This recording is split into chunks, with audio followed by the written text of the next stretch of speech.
wait, No. you're saying in Galatians. Let me finish. Yeah, let me finish. Right? For instance, N.T. Wright,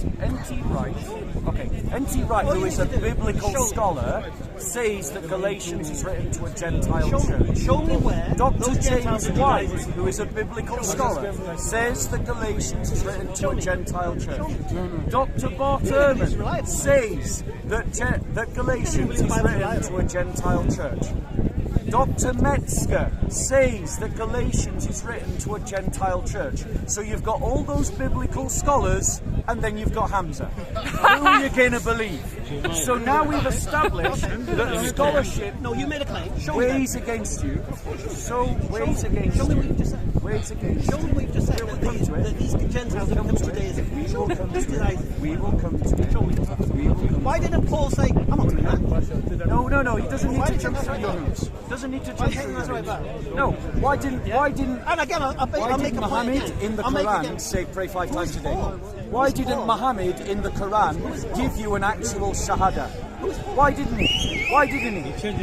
No, my point is that Hamza is working to a false standard. Even the a narrative standard about Paul that he demands of the Bible was that Paul on the road to can't Damascus? apply himself to his own holy book. Do you see my point? Why was he on the road to Do you see Damascus? my point, bro? Why was Paul on the road to Damascus? So he's working to a double standard. Why is Paul on the road to Damascus? Remind me that. Why was he on the road to Damascus? He was on the road to Damascus to persecute Jews. Sorry, Christians. Persecute Christians where? In Damascus.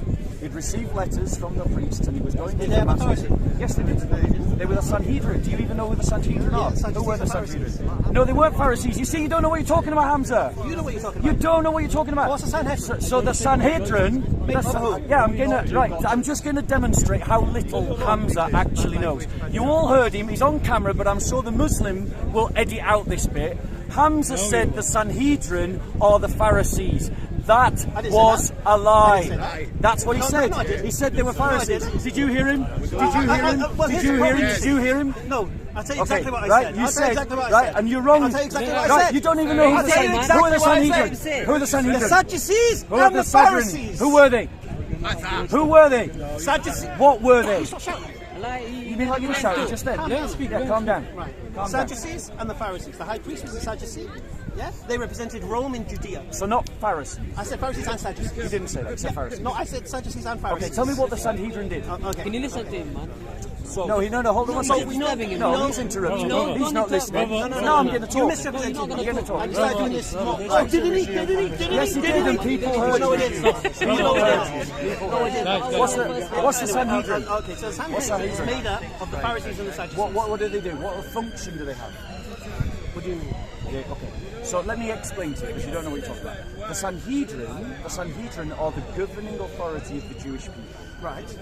So when Paul received letters of commendation, letters of commission to go and persecute the followers of the way from Let's just stop at this point. He had the authority to persecute the Christians in the city. What authority did the high priest have in Damascus? He had authority over the Jewish people. It was the highest court of the Jewish people. What authority? I've just explained. Well, he had no authority. No, he did. You just made it up. No, you don't know what you're talking about. You don't know what you're talking The about. difference between me and you, Hamza, is I've actually studied... Okay, what's the authority? I have actually What studied... authority? Yes, I'm going to tell you. In a different kingdom, I'm going did to you have? tell you. I'm going to tell you. Go on then. Because the difference between me and you, Hamza, is I've actually studied I don't believe you have. for 2 days. I don't believe... And you're talking rubbish. No. I'll say it again to you. They were mainly Sadducees. The Sadducees. They were mainly No, they weren't mainly Sadducees. They were mainly Sadducees. Yes. It's like how it's They were like, the it's like the highest. Senate. They were the highest court. Republicans They were and the highest Democrats. court of He doesn't Jewish want to talk to you, though. They were the highest court of Jewish authority. So when there was a decision to be made about, X, Y, or Z, the Sanhedrin was the last port of call. They were the highest authority. They had the final say on what or was not defined as Jewish. So the reason why Christians were kicked out, the reasons why the Christians were kicked out of synagogues is because of the Sanhedrin. Right? The thing is, Hamza is literally a con man. He literally dupes fanboys that are right around us now and on his own camera because he presents himself This as is the knowing guy with nearly something. 200,000 subscribers. I do. Yeah. You're welcome to come on the arena. You're welcome to come on any of my lives, mate. I don't hide from no I'll one. debate you. Let's debate then, Hamza. I'll debate you next Yeah, week. I'll Come and debate. let's debate. No, I can't debate you here because I'm not here now for Right, we'll debate live. We'll debate live. I'm not We'll going to debate you here because do a of live this stream. grandstanding. I'll debate you live stream. Yeah, we'll do a live And I'll stream. debate you on Paul. No problem. Yeah, Paul and Jesus. Your obsession, Paul. Paul and Jesus. The reliability of Well, Paul. ultimately, it's not Paul and Jesus. No, Paul. They made the legal Paul. decisions right. They derived that from Mosaic law and Hellenistic law, right? They did butcher the law. The Pharisees and the Sanhedrin both contradict Christ and both contradict Christ's treaty. So they're not a moral authority. They're not, no. Who? Yeah. Because they derived a lot of their laws from But all I wanted to point out, bro. Sadducees. Right, the Sadducees. Let me explain who the Sadducees are. The Sadducees are Rome's bitch in Judea. That's who they are. When the Greeks were in Judea, they represented the Greeks. When the Romans were occupying Judea, they represent the Romans. The Pharisees were with the people. The Sadducees are with the occupying power. Okay. So, for example, this idea that the Pharisees had a problem with Jesus healing on the Sabbath. There's no reason for them to have a problem with Jesus healing on the Sabbath. Because they shouldn't have though. Yeah, agreed. Yeah, because it's part of their teachings. It's compulsory to save a life on the Sabbath, and it's recommended to heal on the Sabbath. Yep. So why the Bible teaches that the Pharisees had problems, I don't know. Because they made their own law. This is the first point. They had the human traditions that Second they point. put around If the Pharisees are such a big enemy, why did they warn Jesus of his imminent arrest? because some Pharisees followed Jesus. Which Pharisees? No, not Nicodemus. In the book of Acts, at the Council of Jerusalem, it mentions the party of the Pharisees, so we do know that there were Pharisees who became followers of Jesus. Okay. Who petitioned for the release of John and Peter from the Sanhedrin? I don't know off the top of my head. I'd have to. Gamaliel, the leader of the Pharisees. Yeah. So the Pharisees petitioned. So here's what you're asking me to accept to believe is true, and we can have this conversation. You're saying Paul was a Pharisee, and yet it was the Pharisees who petitioned for the right-hand men of Jesus to be released, the followers of Jesus. And then now we're supposed to believe now Paul is going hunting these same men? It makes no sense. First thing. Second thing, contrary to what he says, and you can back it up if you like, that the high priest in Judea had no authority in Damascus to give Paul any information, any authorization. It's a different kingdom. It's got nothing to do with Judea. No, you're wrong again. No, you're wrong. We'll have this conversation. You're wrong. Save The it. Sanhedrin. We'll have this conversation. The Sanhedrin were We'll have this recognized as conversation. an authority by Jews. Oh, okay. But And the king. wait 1 second, Go on, Hamza. go on. Was the Christian movement at the time of Paul a Jewish movement? Yes. Did the Jews look to the Sanhedrin as an authority in their religion? In Judea, yes. No. The Sanhedrin were the highest court of all Jews. Okay. Did they have authority in another country? Authority, if it was recognized by Jews, yes. Does not the king of Damascus have a say in it? Of course, the king of Damascus has a say. And in did it, the king of Damascus but give that? Hold on 1 second. But this is the goofy kind of argument What's you're the making. goofy argument? The goofy argument that you're making is, for instance, right? There are Christians around the world that recognise the Pope as having authority over their lives because he is the Pope. He's the head of the church, right? The point is that authority is a moral authority, isn't it? So authority doesn't necessarily have to be a legal authority. Well, it does. In the sense no, it doesn't. No? How are you it going to arrest doesn't. people then? No, it doesn't. So the point is when Paul when She was working. No, how? slightly separate topic. Because we're talking about in the first. We're talking about Paul going with a legal authority Yes. into another country, Yes. into another kingdom, To do what? and to arrest people. Correct. He doesn't have that authority. Can you show me that he didn't? We'll do it. We'll have this conversation. Don't worry. Can you show Save me? it. Save it for the debate. Save it. No, I will show me debate now. you. Show me now. I will debate. Show me now. No, I will debate. Show me now. I will debate you on Show this, me no now. problem. Show me now. The reliability Show of me now. Paul. No problem. No. The debate will be about Paul and Jesus because you go around. we won't. No, we'll The debate debate Paul. will be about Paul. Fine, we'll debate Paul. We'll debate Paul. But it won't be just on the authority. No, It'll be on Paul's it'll be authority, based upon whether Paul's correlation to It'll Jesus. be based upon whether Paul is a reliable source. Yeah.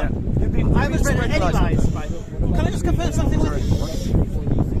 What, sorry? No What about freedom, my friend, of thinking. Yeah, but what's that got to do with this? Without brain. And find out that your religion Well, I mean, the thing is, Paul goes with letters to persecute. In those synagogues, those letters of authority are going to be recognised by the church. Or you can't be so ignorant of Scripture. I'll bring it. Listen, that you don't do you know agree that your Bible's not reliable? Do you agree? No, of course not. Do you agree that your Quran is contradictory? Do you agree that the Quran is contradictory? Why are you running from the question? I think like we're talking about Paul. No. We're talking about your beliefs. No. Hold on. My beliefs are irrelevant. You're working to double standards. My beliefs are irrelevant. You're working to double standards. And he might not be experienced enough to challenge you. He's running! I answered your question. I spoke your scripture. I answered your question. Is your scripture I reliable? answered that question. Why You do should you have need it listened. reliable? It is a But weak argument to say my scripture is the one that should be argued and disputed and not yours. Yes. Because that then is a weak argument. opens the That is a weak argument. I'll to explain why say it's not. yours That is a weak I'll argument. explain why it's not. No. I'll explain why it's not. Because he's holding me to scripture. He's saying. And what he's doing, don't he's you know demanding scripture? of you And his standards for your scripture that his is scripture not can't reliable. stand up. His scripture is not My reliable. scripture has nothing to do with what I'm saying. Let me give you examples Nothing. of where the Quran is unreliable. The Quran claims that a book called the Injil existed. There's zero evidence for it. The Quran claims that Jesus Christ wasn't crucified. All the evidence shows that Jesus Christ was crucified. The Quran says that there were a bunch of Muslims in the first century who followed a prophet of Isa. There's absolutely no evidence for that at all. The Quran says that the sun sets in a puddle of mud. The sun doesn't set in a puddle of mud. Jesus is God! Bye-bye! Notice, when I challenge him about his Quran, he runs away. Hamza is a one-trick pony that only attacks and looks for Christians who can't defend their faith. And when you flip the script and you challenge him about the Quran, he Satan, runs please! just like that, ladies and gentlemen. Just like Satan did! Coward in the den. Coward in the den! Here's some more errors of the Quran. The Quran says that a man can't have two hearts. Go and look up co-giant twins. They have two hearts. The Quran states that there is a wall holding back Gog and Magog. Such a wall has never been found. The Quran states that women have fluid coming from the backbone and the ribs that is part of conception. That's rubbish. The Quran states in embryology that the bones come before flesh. That's an error. The Quran states that the sun and the moon can't eclipse. That's an error. Error. And ladies and gentlemen, today's interruption of the Dawah was brought to you by Siraj and Sam Dawah right there. Every time they interrupt me, I will interrupt the Dawah.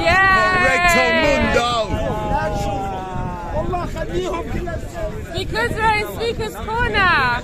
Right! No answers! You have no answers for Islam. Islam is false. That's why you don't have any answers. Why don't you answer about Islam, Hamza? It's a double standard. The way you put that It's problematic. No. If we were discussing Islam. You're closer to being a Christian than a Muslim because you're spending more time Talking about Paul. He loves to talk about Paul every week. Brother, do you want to come with us? Because right now, what you're doing is you're feeding his Dawah channel. I'll explain. Yeah. You're feeding his Dawah channel. My channel's not filming. I'm not interested in the video, I'm interested in the soul. But the point is, brother, you've got to understand, right? I appreciate, I come with the same desire. But this work and this effort of yours would be better spent on sincere. He's scared because churches are empty. That's not He's true. scared. You're lying. He's You don't scared. even know what you're talking about. He's scared because churches are empty. Why don't you answer Everyone about living Islam? the Christianity. A lovely Christian guy having a nice conversation. Why don't you answer what he said about Islam? Because you have no answers. You have no They don't have answers. nothing to talk to. No, he had no answers. He made 10 claims. You had no answers. About 10 years. 10 years, right? In a long time. You're very knowledgeable. You're very rooted Yeah. in your Yeah, because In your Islam is dream. false. Plus you're talking about Shia. I don't care about Shia. I don't care about Shia. How many sects of Islam are going to heaven? Only one You're sect. harassing me now. Are you harassing me now? No, you're harassing me. Why are you wearing a mask Not at talk to Speaker's me. Corner? Not talk to me. Why are you wearing a mask at Speaker's Corner? Do your business. Do your business. to have a discussion about doctrine and law, you know. If there was any Anyway, basically they have no answers. So I don't know why people follow this guy, because in the end he has no answers. Bad sense of the Okay, you're so